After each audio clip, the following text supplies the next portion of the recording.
Ümumilli lider Heydər Əliyevin səfərlərinə həsr olunan Bir Səfərin İzi ilə filmlər toplusundan sayca 7-cisi olan Bir Səfərin İzi ilə Belçika və Lüksemburq sənədli filminin nümayişi keçirildi. Film tamaşaçılara Ulu Öndərin Avropanın əsas siyasi təşkilatlarının qərargahlarının yerləşdiyi Belçika və Lüksemburqa rəsmi səfərlərinin qeyri-rəsmi tərəflərini təqdim edir. Həm də iqtisadi baxımdan çətin.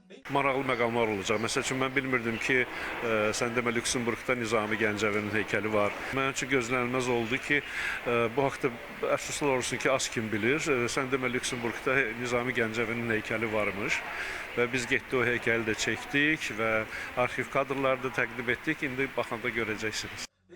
Filmdə həmçinin Heydər Əliyevin Azərbaycan ilə bu məşhur Avropa ölkələri və təşkilatları arasında dostluq əlaqələrinin formalaşmasında oynadığı xüsusi rolu da tarixi faktlarla təqdim edilir.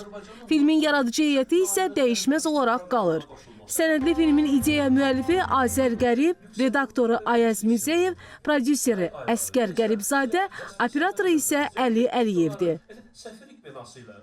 Bu səfər zamanı biz xüsusi önəm vermişik. Avropadakı siyasi, iqtisadi və çox vacib dövlət təşkilatları var.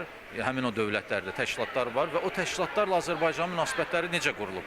Bu ilk təmaslar olub, ilk müzakirələr olub və Ulu Öndərin jestləri, bəyanatları, o danışıqlarda nəyə önəm verməsi və Azərbaycanla bağlı vacib həqiqətləri çatdırması çox maraqlı detallar var və biz o detalları bir-bir həmin ölkələrə səfər edərək bir-bir araşdırmağa çalışmışıq.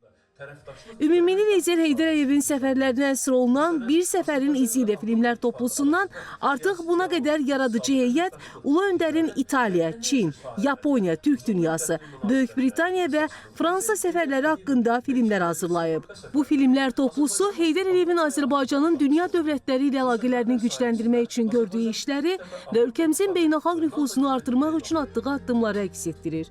Ümumilikdə isə 10 filmin çəkilməsi nəzərdə tutulub. Vüsale Məmmədzadə, Kamran Sodayev, ASTV Xəbər.